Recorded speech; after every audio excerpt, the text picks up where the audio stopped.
ആത്മീയമായിട്ടുള്ള റാങ്കിൽ നമ്മൾ എങ്ങനെ വളരാം, അതാണ് ഇന്ന് നമ്മൾ ചിന്തിക്കുന്നത്. വെൽക്കം ടു അവർ ചാനൽ മെറ്റന മിനിസ്ട്രീസ് യൂട്യൂബ്.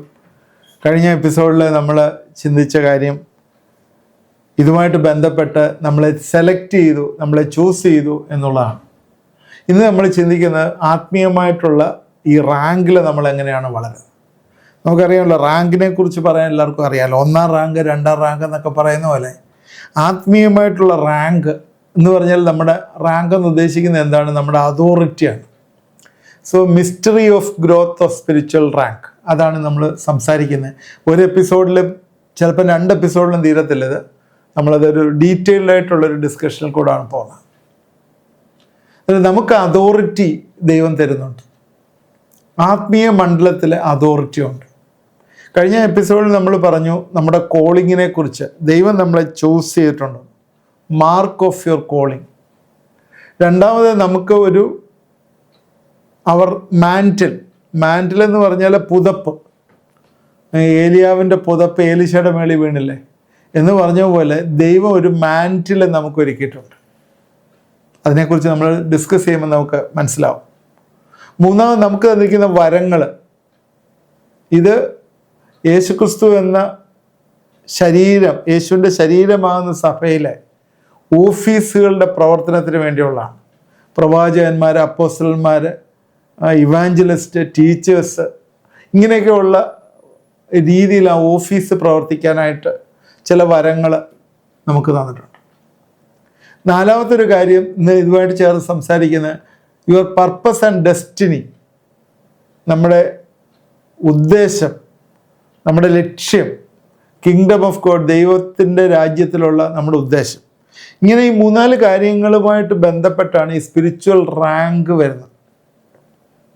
നമുക്കറിയാം എല്ലാവർക്കും ഒരു വലിയ റാങ്ക് വരത്തില്ല. എന്നാൽ റാങ്കിൽ വളരുക എന്ന് പറയുന്നതിനൊക്കെ ഉപരിയായിട്ട് ദൈവത്തിൻ്റെ നമുക്ക് തന്നിരിക്കുന്ന അതോറിറ്റിയിൽ നമ്മൾ വളരുക, അതാണ് കുറച്ചുകൂടെ നല്ല വേർഡ്. നിങ്ങൾ ചിന്തിക്കുന്നത് പോലെ ഒരു മനുഷ്യൻ ഇങ്ങനെ കർത്താവിനെ അറിഞ്ഞ് അങ്ങനെ അങ്ങ് ഇരിക്കുക എന്നല്ല. നമ്മുടെ എല്ലാം ദൈവം നമ്മളെക്കുറിച്ച് ആഗ്രഹിക്കുന്ന പർപ്പസ് എന്ന് പറഞ്ഞ് യേശുക്രിസ്തുവിൻ്റെ അതേ സാദൃശ്യത്തിലും സ്വരൂപത്തിലും നമ്മളായി തീരുക എന്നുള്ളത്, അത് വലിയൊരു മിസ്റ്ററിയാണ്. ബൈബിൾ നമ്മൾ പഠിക്കുമ്പോൾ അറിയാം. 1 യോഹന്നാൻ്റെ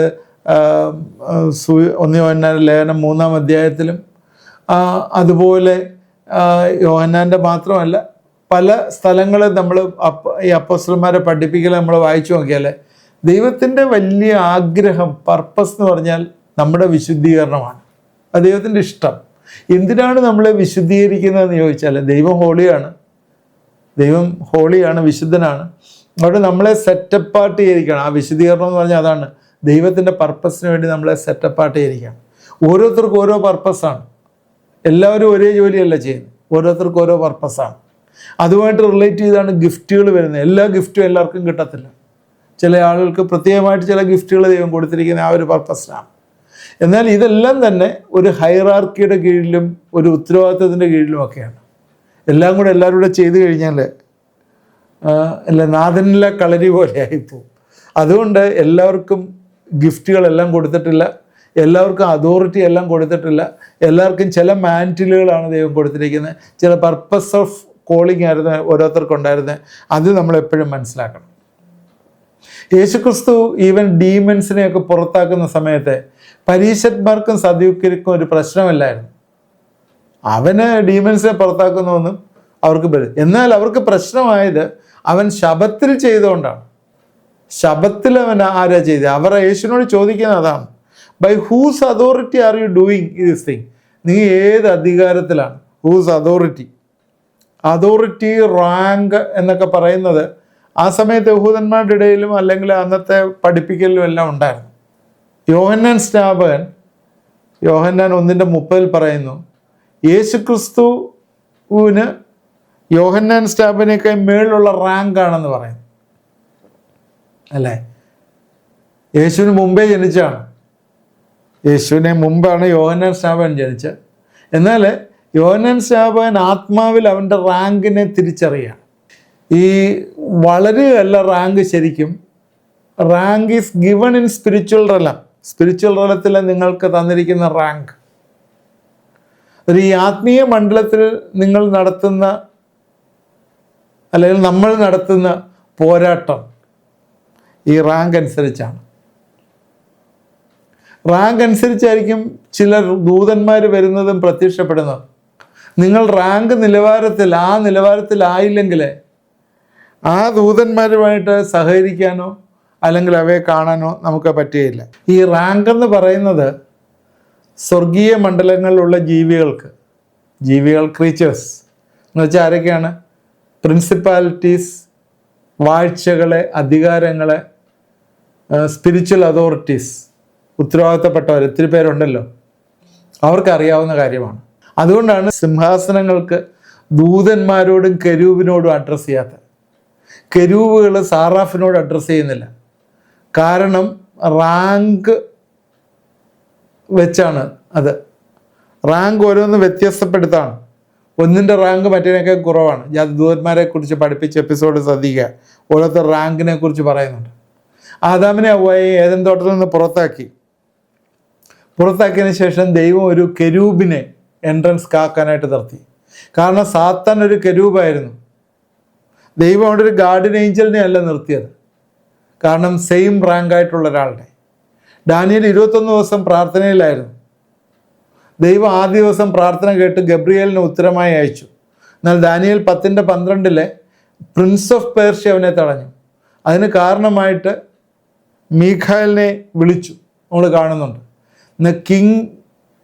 ഈ പ്രിൻസ് ഓഫ് പേർഷ്യ എന്ന് പറയുന്നത് ഗബ്രിയേലിനേക്കാളും ഹയർ റാങ്കിലായിരുന്നു. അതുകൊണ്ടല്ലേ വരുന്നത് തടഞ്ഞു. അത് നിങ്ങളുടെ ഡെസ്റ്റിനിയിലുള്ള കാര്യങ്ങൾ വലുതാണെങ്കിൽ, ദൈവം നിങ്ങൾ ഇട്ടിരിക്കുന്ന വലിയ ഉത്തരവാദിത്തങ്ങളാണെങ്കിൽ, അതിനെ ഫൈറ്റ് ചെയ്യാൻ ഹയർ റാങ്കിലുള്ള ഡെമൺ വരും. പ്രാർത്ഥിക്കുമ്പോൾ അത് നമ്മുടെ ബിൽഡിംഗ് കപ്പാസിറ്റി കൂട്ടുക മാത്രമല്ല, അത് ദൂതന്മാരെ വിളിച്ചു വരുത്തും. നമ്മൾ പ്രാർത്ഥിക്കുകയാണല്ലോ, നമ്മൾ പ്രാർത്ഥിക്കുന്നതാണ് ഈ റാങ്ക് വർദ്ധിക്കുന്നതല്ല, അതല്ല, തെറ്റായിട്ടുള്ള കാര്യമാണ്. അത് ദൂതന്മാരെ വിളിച്ചു വരുത്തും. എൻ്റെ പ്രാർത്ഥനകൾ, my prayer creates a road for angelic being. Angels ഇറങ്ങാനായിട്ടുള്ള റോഡാണ്. കൂടുതൽ പ്രാർത്ഥിക്കുമ്പോൾ കൂടുതൽ ആക്ടിവിറ്റീസ് ഈ ആത്മീയ മണ്ഡലത്തിൽ നടക്കും. ദൈവത്തെ സംബന്ധിച്ചിടത്തോളം ദൈവം ഒമ്നിപൊട്ടൻ്റാണ്, ഒമ്നിപ്രസന്റ്, സർവശക്തനാണ്, സർവ്വവ്യാപിയാണ്. എന്നാൽ നിങ്ങളുടെ പ്രാർത്ഥനകളല്ല ദൈവത്തെ സ്വാധീനിക്കുന്നത്. ചില ആളങ്ങനെ ചിന്തിക്കും, പ്രാർത്ഥനകളാണ് ദൈവത്തെ സ്വാധീനിക്കുന്നത്. അതല്ല. എല്ലാവരും പ്രാർത്ഥിക്കുന്ന പ്രാർത്ഥനകളൊക്കെ ദൈവം കേട്ട് ഉത്തരം തരുമെന്നാണ് വിശ്വസിക്കുന്നത്. നിങ്ങളുടെ പ്രാർത്ഥനയെ ദൈവം ഇൻഫ്ലുവൻസ് ചെയ്യുകയാണെങ്കിൽ നിങ്ങളല്ലേ ദൈവത്തെക്കാളും പവർഫുൾ ആവുന്നത്? അങ്ങനെ ഒരിക്കലുമല്ല. നമ്മുടെ പ്രാർത്ഥനകൾ ദൈവത്തെ ഇൻഫ്ലുവൻസ് ചെയ്യുകയല്ല ചെയ്യുന്നത്. നമ്മൾ പ്രാർത്ഥിക്കുമ്പോൾ തന്നെ ശരിക്കും ദ മിനിസ്റ്ററിങ് സ്പിരിറ്റ്സ്, എബ്രായർ 1:14 പറയുന്നത്, അവര് സേവകാത്മാക്കളല്ലയോ, സേവകാത്മാക്കൾ അവിടുന്ന് പുറപ്പെടുകയാണ്. അതുകൊണ്ട് ഓരോരുത്തർക്കും ഈ ഹൈറാർക്കിയിലെ ഓരോ ഉത്തരവാദിത്തങ്ങളുണ്ട്, റാങ്കുകളുണ്ട് എന്നുള്ളതാണ് ഞാൻ പറയാൻ ഉദ്ദേശിച്ചത്. ഈ മഹാപുരോഹിതനായ സ്കേവയുടെ 7 പുത്രന്മാരെ കുറിച്ച് അപ്പോസ്തലപ്രവൃത്തി 19:14 പറയുന്നുണ്ട്. അപ്പോസ്തലപ്രവൃത്തി 19:14 അവർക്ക് ആത്മാക്കളുടെ മേലൊരു ഗിഫ്റ്റ് ഉണ്ടായിരുന്നു. അവർ മഹാപുരോഹിതൻ അല്ലേ, അങ്ങനല്ലേ പറയുന്നത്. 19:14 മഹാപുരോഹിതനായ സ്കേവ എന്നൊരു യഹൂദൻ്റെ 7 പുത്രന്മാരായിരുന്നു. അതിൽ ദുരാത്മാക്കളെയൊക്കെ അറിയാൻ പറ്റുന്ന ഒരാളായിരുന്നു. അവർ യേശുവിൻ്റെ നാമത്തിൽ ദുരാത്മാക്കളെ പുറത്താക്കാൻ ശ്രമിക്കുകയാണ്. Able to provoke the manifestation. ആത്മാക്കളുടെ മാനിഫെസ്റ്റേഷനെ പ്രൊവോക്ക് ചെയ്യാനായിട്ട് അവർക്ക് കഴിയുമായിരുന്നു. അത് പ്രത്യേകം ശ്രദ്ധിക്കുക. 15-16 വാക്യങ്ങളിലേക്ക് വരുമ്പോഴേ ദുരാത്മാവ് അവരോട് പറയാണ്, യേശുവിനെ ഞാൻ അറിയുന്നു, പൗലോസിനെ പരിചയമുണ്ട്, എന്നാൽ നിങ്ങളാർ? എന്നിട്ട് പിന്നെ ദുരാത്മാവുള്ള മനുഷ്യർ അവരുടെ മേൽ ചാടി വീണ് അവരെ ഇരുവരെയും കീഴടക്കി ജയിക്കിയാൽ അവർ നഗ്നരും മുറിവേറ്റവരുമായി വീട്ടിൽ ഓടിപ്പോയി. അവർക്ക് ആത്മാക്കളുടെ മേലുള്ള ഗിഫ്റ്റ് ഉണ്ട്. എന്നാൽ യേശുവിൻ്റെ നാമത്തിൽ ദുരാത്മാക്കളെ പുറത്താക്കാനായിട്ട് അവർ ശ്രമിക്കുമ്പോഴേ ഈ ഡിമൺസ് പറയുകയാണ്, വാട്ട് ഈസ് യുവർ റാങ്ക്? ആത്മാവിൽ നിൻ്റെ റാങ്ക് എന്താണെന്ന് ചോദിക്കുകയാണ്. അതുകൊണ്ട് ഇത് ഞാൻ എടുത്ത് പറയാനുള്ള കാര്യം, there is rank in spirit. ഈ റാങ്കിലേക്കുള്ള ആക്സസിനെ കുറിച്ചാണ് ഈ മുഖവരിയായിട്ട് ഞാൻ ഇത്രയും കാര്യങ്ങൾ സംസാരിച്ചത്. Your rank is the mark of your calling. നിങ്ങളെ വിളിച്ചിരിക്കുന്നതിൻ്റെ ഒരു അടയാളമാണ് നിങ്ങളുടെ rank. Rank is your mantle. നിങ്ങളുടെ മാൻറ്റിൽ എന്ന് പറയുന്നത് ഒരു തുണി അല്ലെങ്കിൽ ഒരു അങ്കി ആണ്. പഴയ നിയമത്തിൽ അങ്ങനെയാണ്, അങ്കി, പുതപ്പാണ്. Your rank is your gift. നിങ്ങളുടെ ഗിഫ്റ്റാണ്, കർത്താവിൻ്റെ ശരീരത്തിലുള്ള ഗിഫ്റ്റാണ്. ആ ഓഫീസ് പ്രവർത്തിക്കാനായിട്ടുള്ള ഗിഫ്റ്റാണ്. ദൈവത്തിൻ്റെ രാജ്യത്തിലെ ജനറൽസിനെ മനസ്സിലാക്കുന്നത് അവരുടെ സ്റ്റാർ കൊണ്ടല്ല, അവരുടെ ദേഹത്തുള്ള സ്കാർ കൊണ്ടാണ്. സ്കാർ എന്ന അടയാളം കൊണ്ട്. കാരണം നിങ്ങൾ ഫൈറ്റ് ചെയ്ത് നിങ്ങളുടെ ശരീരത്തിൽ, ഈ പണ്ട് പറഞ്ഞിട്ട് കേട്ടിട്ടുണ്ട്, ഈ പുലിയുമായിട്ട് യുദ്ധം ചെയ്തിട്ട് പുലിയുടെ കൈയിൻ്റെ നഖങ്ങൾ കൊണ്ട സ്കാറുകൾ, അത് പണ്ടത്തെ ആളുകളെ സംബന്ധിച്ചിടത്തോളം ഞാൻ വീരനായിരുന്നു എന്ന് തെളിയിക്കാനായിട്ട് പുലിയുടെ പാടുണ്ടെന്ന് പറയുവാൻ എന്ന് പറയുന്നതല്ലേ നമ്മുടെ ജീവിതങ്ങളിലെ സ്കാർസ്.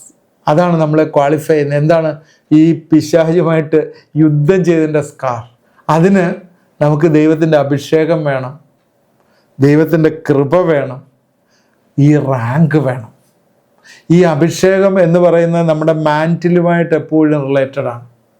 ഒരാൾ മരിക്കുമ്പോഴേ അയാളുടെ മാൻറ്റിൽ, അയാളുടെ ഈ അഭിഷേകവുമായിട്ട് ബന്ധപ്പെട്ടുള്ള സാധനം സ്വർഗത്തിലേക്ക് കൊണ്ടുപോകാനൊന്നും സാധ്യമല്ല. അത് ഭൂമിയിൽ തന്നെ ഉണ്ടാവും. യോഹന്നാൻ സ്നാപകൻ ഈ ലോകത്തിൽ വരുന്നത് സക്കറിയോട് ഗബ്രിയേൽ പറഞ്ഞപ്പോഴേ, ഈ കുഞ്ഞ് ഏലിയാവിൻ്റെ ആത്മാവിൽ വരും, അവൾ ഗർഭത്തിൽ വെച്ച് തന്നെ പരിശുദ്ധാത്മാവിൽ നിറയും എന്നൊക്കെ പറഞ്ഞ കാര്യങ്ങൾ നമ്മൾ ഓർക്കുന്നുണ്ടാവും. 3 കാര്യങ്ങളാണ് ഇവിടെ കാണുന്നത്. 1, ദ പവർ ഓഫ് ഏലിയ, ഏലിയാവിൻ്റെ ശക്തി. 2, ഏലിയാവിൻ്റെ ആത്മാവ്. 3, gift of the holy spirit, പരിശുദ്ധാത്മാവിൻ്റെ ഗിഫ്റ്റ്. ഇതെല്ലാം അവനിൽ കാണും. ഇതെല്ലാം തന്നെ അനോയിൻറ്റിങ്ങിൻ്റെ ഒരു തെളിവാണ്. 2 രാജാക്കന്മാർ 2:11 അവൻ സ്വർഗത്തിലേക്ക് എടുക്കപ്പെട്ടു. ആ മാൻറ്റില്, അവൻ്റെ ആ മാൻറ്റിലാണ് യോഹന്നാൻ സ്നാപകൻ്റെ വധ. അത് ഒരു അറിയാത്തൊരാളുടെ മാൻറ്റിൽ നമ്മുടെ ജീവിതത്തിൽ വന്നാൽ അതും ശ്രദ്ധിക്കേണ്ട ഒരു കാര്യമാണ്. അത് നമ്മളെ ആക്രമിക്കും ശ്രദ്ധിച്ചില്ലെങ്കിൽ. യോഹന്നാൻ സ്നാപകൻ പല കാര്യങ്ങളും ചെയ്തു. അത് അവൻ മരുഭൂമിയിൽ പ്രസംഗിച്ചു, യേശുവിനെ സ്നാനപ്പെടുത്തി. യേശു പറഞ്ഞു, സ്ത്രീകളിൽ നിന്ന് ജനിച്ച ആരും തന്നെ ജോൺ ദ ബാപ്റ്റിസ്റ്റിനേക്കാളും വലിയവനില്ല. ഹി വാസ് ഗ്രേറ്റ്, അല്ലേ?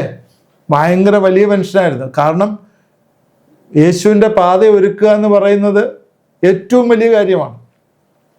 അത് വേറെ ആരുമില്ല. അത്രയും വലിയ യേശുവിനെ സ്നാനപ്പെടുത്തുക എന്നൊക്കെ പറയുന്നത് ലോകത്തിൽ ആർക്കും ചെയ്യാൻ പറ്റാത്ത കാര്യമാണ്. ദൈവപുത്രനെ സ്നാനപ്പെടുത്തുക എന്നൊക്കെ പറയുന്നത്. ഹി വാസ് ഗ്രേറ്റ്, അല്ലേ? എന്നാൽ എങ്ങനെയാണ് യോഹന്നാൻ സ്നാപകൻ മരിച്ചത്? ലൈക്ക് എ ചിക്കൻ, ഒരു കോഴിയെപ്പോലെ അവൻ്റെ തല അരിയുകയായിരുന്നു. എന്തുകൊണ്ടാണ് അവൻ്റെ തല എരിഞ്ഞത്? ദൈവദാസന്മാർ പറഞ്ഞതാണ്. ഞാനും ഇതുമായിട്ട് എനിക്ക് അത്രയും അതിനകത്തുള്ള അറിവില്ല. അവൻ ഈ ലോകത്തിൽ വന്നിട്ട് അവൻ്റെ തല അരിയപ്പെട്ടു. പലരുടെയും തല വെട്ടിയിട്ടുണ്ടല്ലോ. എന്നാൽ ഇതിൻ്റെ തല വെട്ടി ഒരു പാത്രത്തിനകത്തൊരു താലത്തിൽ കൊണ്ടുപോകായിരുന്നു. അവൻ്റെ തല എരിയായിരുന്നു. കാരണം അത് പറയുന്നത് ഏലിയാവിൻ്റെ മാൻറ്റിലാണ് അവൻ്റെ ദേഹത്തേക്ക് വീണത്. ഏലിയാവിൻ്റെ മാൻറ്റിലാണ് അവൻ്റെ ദേഹത്തേക്ക് വീണത്. അത് പഴയ നിയമത്തിൽ ജെസബേലിൻ്റെ സമയത്തായിരുന്നു ഏലിയാവ്. ഏലിയാവിൻ്റെ തലയ്ക്ക് വേണ്ടി നടക്കുകയായിരുന്നു ജെസബേൽ. എന്നാൽ അവൻ മരിച്ചില്ല. എന്നാൽ വാക്കുകൾ മരിക്കുന്നില്ല, വാക്കുകൾ ഇപ്പോഴും ഉണ്ട്. യെശയ്യാവ് 54:17 എഴുതിയിരിക്കുന്നത് ഇങ്ങനെയാണ്: നിനക്ക് വിരോധമായി ഉണ്ടാകുന്ന യാതൊരു ആയുധവും ഫലിക്കുകയില്ല. ന്യായവിസ്താരത്തിൽ നിനക്ക് വിരോധമായി എഴുന്നേൽക്കുന്ന എല്ലാ നാവിനെയും നീ കുറ്റം വിധിക്കും. No weapon formed against you shall prosper. Every word that shall rise against you in judgment thou shalt condemn. വാക്കുകൾ വാളുകളാണ്. ശരിക്കുമുള്ള ആയുധം എന്ന് പറയുന്ന വാക്കുകളാണ്. വാക്കുകൾ ഒരിക്കലും മരിക്കുന്നില്ല. യേശു പറഞ്ഞ കാര്യം ഓർക്കുന്നുണ്ടോ? ഞാൻ നിങ്ങളോട് സംസാരിച്ച വചനം ആത്മാവാണ്. The words I speak, they are spirit. ഞാൻ നിങ്ങളോട് പറയുന്ന വാക്കുകൾ കേൾക്കാൻ സാധ്യമല്ല, എന്നാൽ അത് നിങ്ങൾക്ക് ഫീലിംഗ് ഉണ്ടാവും. ശ്രദ്ധിക്കുക,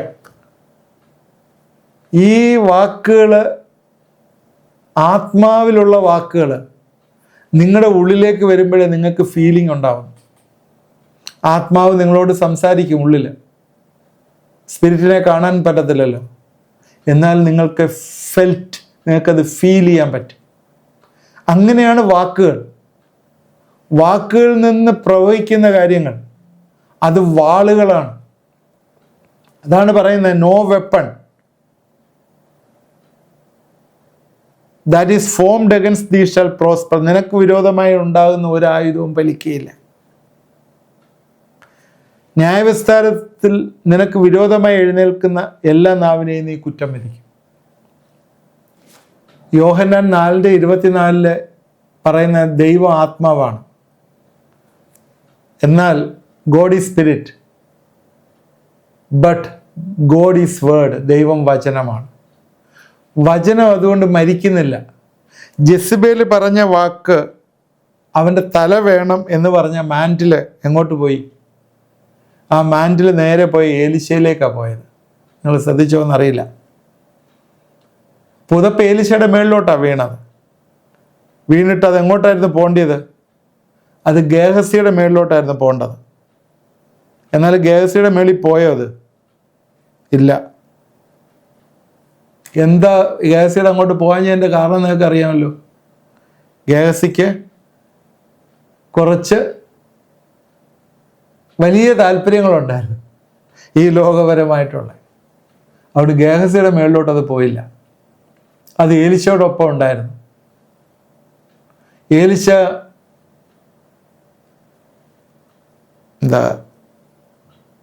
ഗ്രേവിലെ ശവകുടീരത്തിൽ കിടക്കുമ്പം പോലും അതിനകത്ത് വീണവർ എഴുന്നേറ്റ് വന്നു.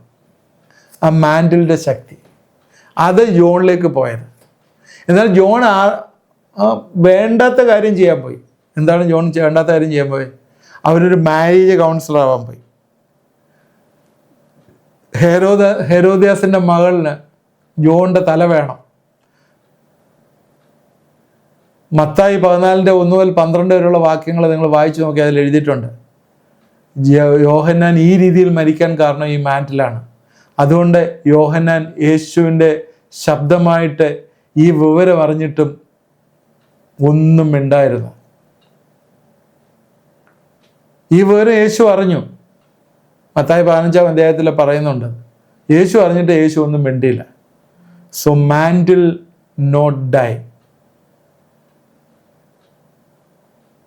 ഞാൻ ഈ തൽക്കാലം ഇവിടെ ഞാൻ നിർത്തുകയാണ്. ഇനി അടുത്തൊരു എപ്പിസോഡൂടെ, ചിലപ്പോൾ 1-2 എപ്പിസോഡൂടെ എടുത്തിട്ടേ തീരുള്ളൂ. ഇന്ന് നമ്മൾ സംസാരിച്ച ഒരേ ഒരു കാര്യം എന്താണ്? ആത്മീയമായിട്ടുള്ള റാങ്കിനെ കുറിച്ചാണ് പറഞ്ഞത്. ആത്മീയമായിട്ടുള്ള റാങ്കിൽ നമ്മൾ ഏത് രീതിയിലാണ് റാങ്കിൻ്റെ ആവശ്യം അതേക്കുറിച്ച് പറഞ്ഞു. അതുപോലെ പറഞ്ഞ് നമ്മളെ മാർക്ക് ചെയ്യുന്നു, ദൈവം മാർക്ക് ചെയ്യുന്നു എന്ന് പറഞ്ഞ് കഴിഞ്ഞ എപ്പിസോഡിലും അതാണ് പറഞ്ഞത്. രണ്ടാമത് പറഞ്ഞ മാൻറ്റിലിൻ്റെ കാര്യമാണ്. ഈ മാൻറ്റിൽ നമ്മുടെ ദേഹത്തേക്ക് വരും. നിങ്ങൾക്ക് അറിയത്തില്ല, ദൈവം ചില മാൻറ്റിൽ നിങ്ങളുടെ ഉള്ളിലേക്ക് കൊണ്ടുവരും, നിങ്ങളുടെ ദേഹത്തിടും. ഇത് നിങ്ങളുടെ അഭിഷേകത്തിൽ വളരുന്നതല്ല.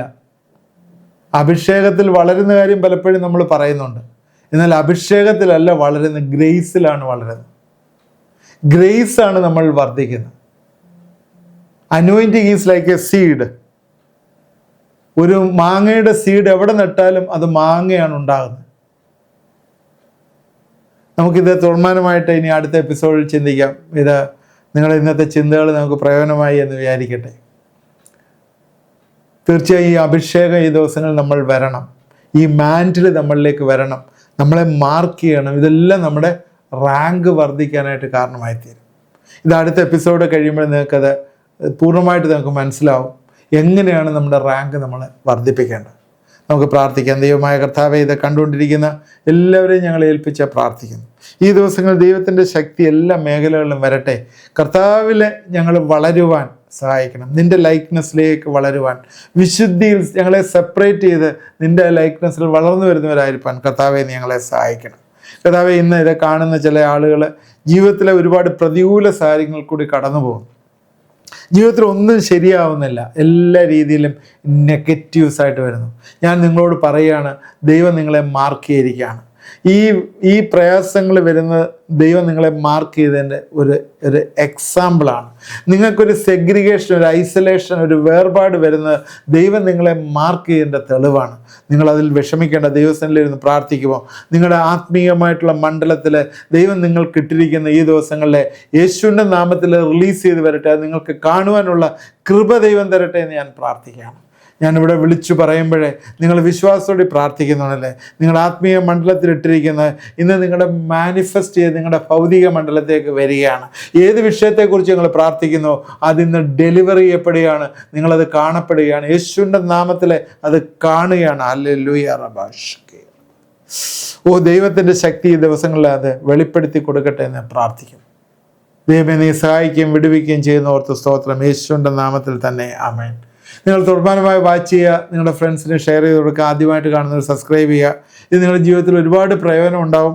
ഇത് നിങ്ങളുടെ എന്താണ് നിങ്ങൾക്ക് പ്രയോജനപ്പെട്ടു നിങ്ങളെന്ന് വിളിച്ചു പറയുകയോ, അല്ലെങ്കിൽ വാട്സാപ്പിൽ ഒരു മെസ്സേജ് ഇടുകയോ, അല്ലെങ്കിൽ ആ താഴെ കമൻറ്റ് ബോക്സിൽ ഒന്ന് കമൻറ്റ് ചെയ്യുകയോ ചെയ്താൽ നല്ലതായിരിക്കും. ദൈവം നമ്മളെ എല്ലാവരെയും അനുഗ്രഹിക്കട്ടെ.